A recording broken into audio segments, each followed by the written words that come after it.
আচ্ছা, আমাদের প্রত্যেকের বাড়ি মানে একটা পরিবার আছে, তাই তো? পরিবারে কে কে থাকে? যেমন বাবা মা ভাই বোন এরা থাকে তো পরিবারে, তাই তো? সেরকম আমরা যে কথা বলি, কথা বলা মানে একটা যখন বাক্য বলি, সেই বাক্য বলাটাকে একটা যদি পরিবার হিসাবে ধরে নিই, সেটা কেমন হয়? যেমন আমি বলছি রাম ভাত খায়। কি বললাম? রাম ভাত খায়, তাই তো? একটা কথা বললাম। ঠিক আমাদের পরিবারের যেমন একজন প্রধান আছে, তারপরে ধরুন কেউ কারো কারো দায়িত্ব হচ্ছে কোনো একটা বিশেষ কাজ করা, এরকম হয় তো? ঠিক সেইভাবে বাক্যের মধ্যেও প্রত্যেকটা বাক্যের মধ্যেও ঠিক ওই পরিবারের মধ্যে একটা এক একটা বিশেষ বিশেষ কাজ আছে এক একটা ওয়ার্ডে। বুঝতে পেরেছো? বিশেষ বিশেষ কাজ আছে এক একটা ওয়ার্ডে, বা বিশেষ বিশেষ দায়িত্ব আছে।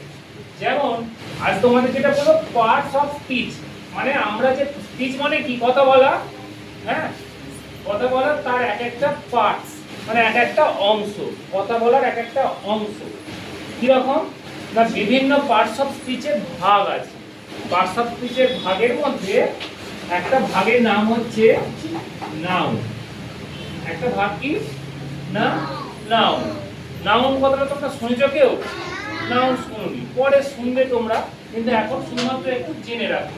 নাউন জিনিসটা হচ্ছে আমরা যে কথা বলি, আমরা যে কথা বলি সেই কথা বলার মধ্যে যাকে নিয়ে কথা বলছি সেটাই হচ্ছে নাউন। যাকে নিয়ে কথা বলছি সেটাই হচ্ছে নাউন। কিরকম? ধরো আমি যে বললাম রাম ভাত খায়, তাহলে কাকে নিয়ে আমি কথা বলছি? রাম। হ্যাঁ, তাহলে রামটা হচ্ছে নাউন। বুঝতে পেরেছো? ঠিক একইভাবে আরো প্রত্যেকটা ওয়ার্ডের মধ্যে ওয়ার্ডের এক একটা কাজ আছে, তার মধ্যে একটা হচ্ছে নাউন। তাহলে নাউন নাউন হচ্ছে আমাদের পরিবারের মাথা, যেমন আমাদের ধরো বাবা কি মা পরিবারের মাথা, তাই তো? নাউন হচ্ছে ওয়ার্ডটার মাথা, তাকে বেস করে ওয়ার্ডটা আমরা গঠন করি। কিরকম?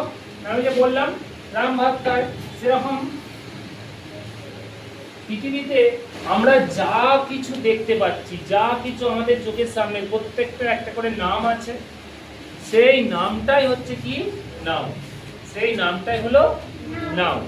কিরকম না, ধরো আমরা দেখতে পাচ্ছি এখানে টেবিল, টেবিলটা একটা নাউন। আমরা বা কোনো একটা ব্যক্তির নাম পরম, তাই তো? আর কি, ধরো সৃজিত, তাই তো? আর ধরো অমৃতা, আর কি অনুষ্কা।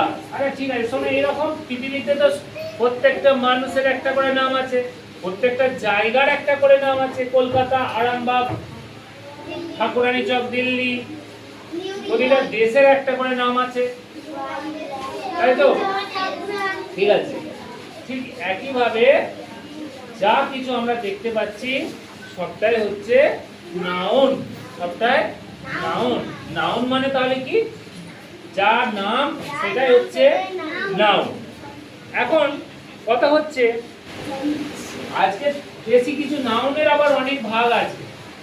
আজকে যেগুলো জানবো আমরা, যে কোনো একটা ব্যক্তির নাম মানে সেটা কি হবে? নাউন। কোনো একটা ব্যক্তির নাম মানে সেটা নাউন। আচ্ছা, নাউন আমরা যখন বাক্য বলবো, তোমাদেরকে একদিন বলেছিলাম যে একটা বাক্যের মধ্যে একটা নাম আমরা বারবার যদি ব্যবহার করি, সেটা শুনতে খারাপ, দেখতে খারাপ, তাই তো? কিরকম না, রাম ভালো ছেলে, রাম প্রতিদিন স্কুলে যায়, রাম ভাত খায়, রাম বিকালে খেলতে যায়। প্রত্যেকবারে যদি আমরা রাম রাম রাম রাম করে ইউজ করি, এটা কি হচ্ছে? দেখতে খারাপ লাগছে, শুনতে খারাপ লাগছে। তাহলে এই রামের পরিবর্তে আমরা যখন কি ব্যবহার করব, মানে সে, আমরা যদি বলি রামের জায়গায় যদি বলি সে ভাত খায়, প্রথমে রাম ভালো ছেলে বললাম, সে ভাত খায়, সে স্কুলে যায়, এরকম যদি বলি তাহলে শুনতে ভালো। মানে এই সেটাকে সেটা হচ্ছে রামটা, তাই তো? বা এই মেয়েদের ক্ষেত্রে মানে ছেলেদের নাম একটা ছেলে কি হয়? কি বলো? কি মানে? সেটাও মানে সে, কিন্তু এটা হচ্ছে ছেলেদের ক্ষেত্রে হয় সি আর মেয়েদের ক্ষেত্রে হয় ভি, আর মেয়েদের ক্ষেত্রে হয় সি। ঠিক আছে? তাহলে কিছু বলবেন?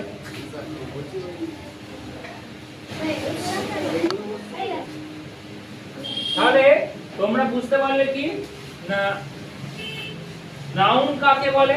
যাহাই নাম তাহাই নাউন। একটা বাক্যের মধ্যে যাহাই নাম তাহাই নাউন, সেটা ব্যক্তির নাম হতে পারে বা অন্য কিছু হতে পারে। আজকে আমরা এই এই নামের পরিবর্তে যেইগুলো বসে সেই জিনিসটা আমরা জানবো। নামের পরিবর্তে বলতে ব্যক্তির নামের পরিবর্তে যে জিনিসটা বসে সেই জিনিসটা সম্বন্ধে আজকে জানবো, তাই তো? এখন যদি বলি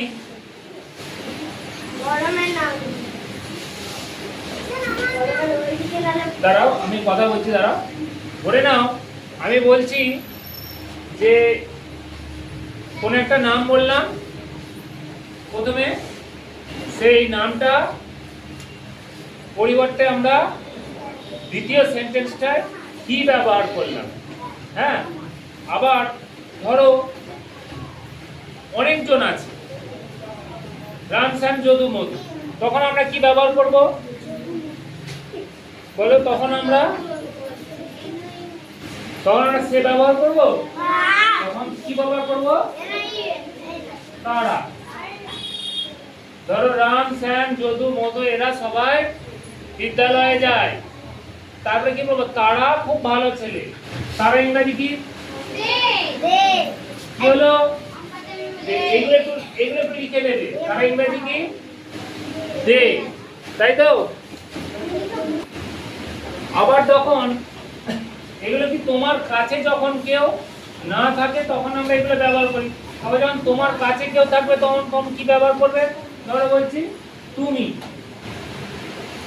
তাই তো? তুমি কি হবে? ইউ। আবার কি? ধরো আমি, কি হবে? আই। তাহলে এই যে এগুলো বললাম D C D U I, এই জিনিসগুলো কি? এই জিনিসগুলো আমরা নামের পরিবর্তে বসাচ্ছি। তাহলে নাম মানে কি জেনেছিলাম? নাম মানে নাউন। নাম মানে সিরিজ বলো? নাম মানে নাউন। আর এই যে নামের পরিবর্তে যেগুলো বসাচ্ছে এগুলো হচ্ছে না, এগুলো হচ্ছে প্রো। নাউনের আগে একটা প্রো যোগ করবে, প্রোনাউন। তোমরা এইটুকু শিখে রাখো যে নামের পরিবর্তে যেটা বসে সেটা হচ্ছে প্রোনাউন, আর নাম মানে নাউন। তোমরা তো ক্লাস 2 এ পড়ো, এর থেকে বেশি জানার দরকার নেই। বুঝতে পেরেছো? তাহলে কি হলো? নাউন কি জিনিস, প্রোনাউন কি জিনিস বুঝে গেলে। প্রোনাউন তাহলে কোনগুলোকে বলে? He she. তোমাদেরকে যদি বলে প্রোনাউনের দুটো উদাহরণ দাও তাহলে তোমরা নিশ্চয়ই পারবে। কি রাখো? হি সি, তারপর আই ইউ দে, তাই তো? তাহলে এগুলো বুঝতে পেরেছো? এখন আমাদের বাক্য গঠন শুধু এইগুলো দিয়ে হয় না গো, এগুলো দিয়ে হয়। এরপরে তো আরো কথা বলতে হয়। আমরা বাংলায় যেমন বলি ইংরেজিতেও ঠিক সেই রকমই, কিন্তু ইংরেজিতে একটা বিশেষ নিয়ম আছে। কি নিয়ম? না, ইংরেজিতে যখন কথা বলতে হয় এই নাউন বা প্রোনাউনের পরে একটা বিশেষ জিনিস বসাতে হয়, সেটাকে বলে ভার্ব। সেটাকে বলে ভার্ব। নাউনটা হলো মাথা বা প্রোনাউনটা হলো সংসারের মাথা। মানে ধরো বাবা, তোমার বাবা তো উপার্জন করে, হ্যাঁ, ঠিক সেই রকম সংসারের মাথা তোমার বাবা। আর তারপরে কে? তোমার মা। মায়ের মা কি? তা মা সংসারে কাজ করে, তাই তো? ঠিক একটা সেন্টেন্সের মধ্যে বা একটা বাক্য যখন বলবে ইংলিশে, তখন এই যে নাউন বা প্রোনাউনের পরে যে জিনিসটা বসে সেটাকে বলা হয় ভার্ব। মানে নাউনের পরে অবশ্যই ভার্ব বসাবে। ভার্ব মানে হচ্ছে ক্রিয়া। কি বললাম ভালো করে মনে রাখো, কি মানে ভার্ব। ভার্ব মানে হচ্ছে ক্রিয়া বা কাজ বা কাজ। তাহলে কি কি জিনিস জানলে আজকে? তিনটে জিনিস জানলে। একটা হচ্ছে নাউন। নাউন মানে হচ্ছে সব নাম। তিনটে নাম মুখস্থ মনে রাখবে। একটা হচ্ছে নাউন। নাউন মানে নাম। প্রোনাউন মানে এই নামের পরিবর্তে যেটা বসে সেটা কি বলে? প্রোনাউন। আর এই নাউন প্রোনাউনের পরে সব সময় বাক্যে, ইংলিশ বাক্যে বা ইংলিশ সেন্টেন্সে কি বসে? একটা ভার্ব বসে। ভার্বগুলো কি না, ভার্বগুলো কয়েকটা আমি বলে দিচ্ছি। ভার্বগুলো কি কি হয়? ভার্বগুলো হয় ইজ, অ্যাম, আর। আরো অনেক হয়, আরো অনেক হয়। তোমরা এই তিনটে মনে রাখো, এই তিনটে মনে রাখো। কারণ তোমাদের সিলেবাসে 208 পাতায় এই তিনটে সম্বন্ধেই বলা আছে আপাতত। ঠিক আছে, আবার পরে যখন হবে তখন পরে আমরা শিখব। তাহলে নাউন হচ্ছে নাম, ঠিক আছে। প্রোনাউন হচ্ছে সেই নামের পরিবর্তে যেগুলো বসে সেগুলো সব কি? প্রোনাউন। নামের পরিবর্তে কি বসেছে? হি, সি, দে, ইউ, আই, এগুলো কি? প্রোনাউন। ঠিক আছে। আচ্ছা, এবারে হচ্ছে নাউন বা প্রোনাউনের পর বাক্যে আমরা কি ব্যবহার করি? ভার্ব ব্যবহার করি। কি ব্যবহার করি? ভার্ব ব্যবহার করি। আচ্ছা, এইগুলো তোমরা সবাই টুকে নিয়েছো। একটা উদাহরণ দিলে বুঝতে পারবে কি জিনিস। ঠিক আছে, এইটুকু বুঝতে পেরেছো? ঠিক আছে, এটা আমি মুছছি। ঠিক আছে, ঠিক আছে, পরে দেখে নেব। আচ্ছা দেখো কিরকম না,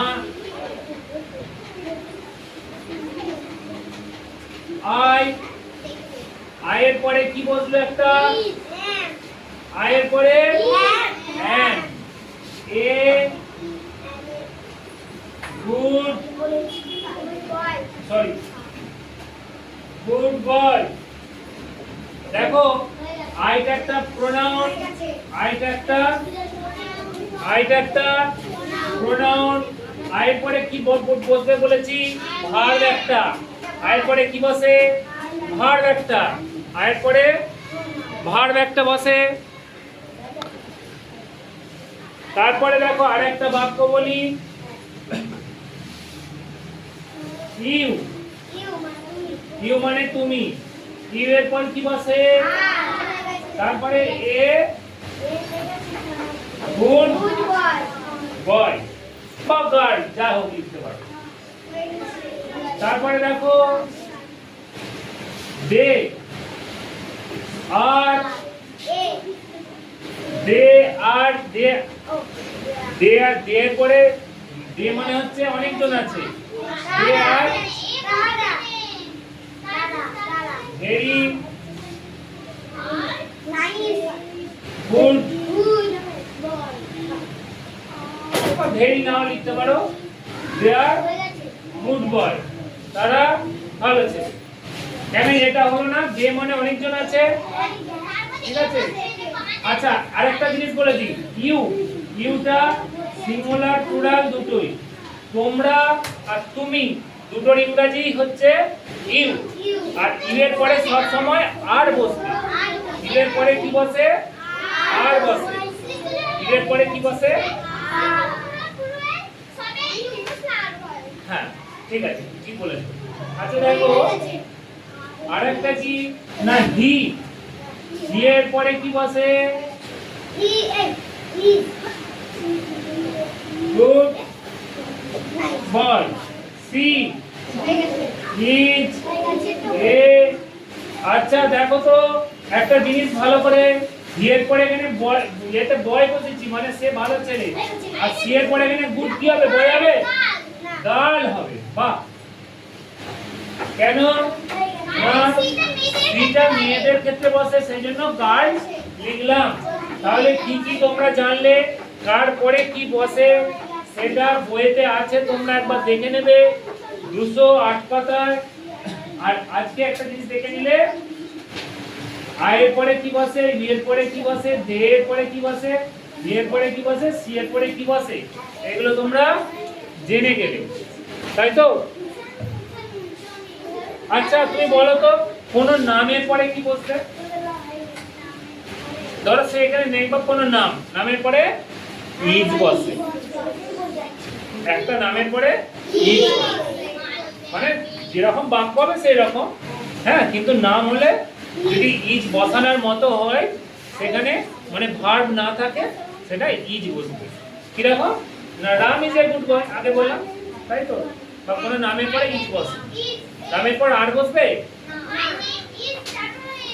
হ্যাঁ। দেখো এই কটা হচ্ছে তোমাদের জিনিস, এম ইজ আর। এই এম ইজ আর গুলোর সম্বন্ধে পরের দিন বলবো তোমাদেরকে আরো ভালো করে। এই এম ইজ আর গুলোকে বলা হয় হেল্পিং ভার্ব। কি বলা হয়?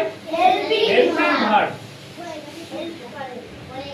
Helping verb. Helping verb, help মানে কি গো? সাহায্য করা। হেল্প মানে সাহায্য করা। তাহলে বাক্যগুলো গঠন করতে অবশ্যই আমাদেরকে একটা ভার্ব বসাতে হবে। বাক্যগুলো গঠন করতে অবশ্যই আমাদেরকে একটা ভার্ব বসাতে হবে বা ক্রিয়া বসাতে হবে, হ্যাঁ।